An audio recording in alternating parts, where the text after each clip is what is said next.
Para empezar con la medición de presión arterial, primero debemos definir qué es la presión arterial.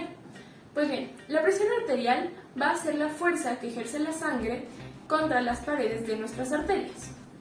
Para medir la presión arterial, tenemos que utilizar un fonendoscopio, un tensiómetro y conocer acerca de la mecánica de fluidos.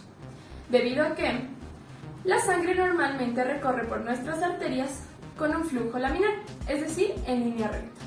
Y cuando inflamos el manguito, lo que va a pasar es que, gracias a la obstrucción de la arteria, la sangre va a proceder en flujo turbulento, el cual puede ser medido a través del número de Reynolds, pues a mayor número de Reynolds vamos a tener mayor turbulencia.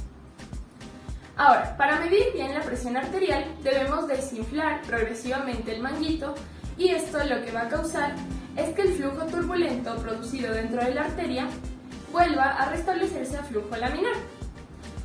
Este paso dará unos sonidos característicos del flujo turbulento llamados sonidos de Kortkopf, los cuales nos indicarán la presión de nuestro paciente, debido a que el número que marque el manómetro en cuanto empecemos a escuchar los sonidos nos va a indicar la presión.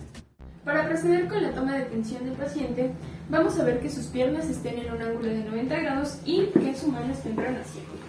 Ahora vamos a poner el tensiómetro de forma adecuada, aproximadamente 2 centímetros por encima del ángulo del codo, y procedemos a tomar la presión arterial.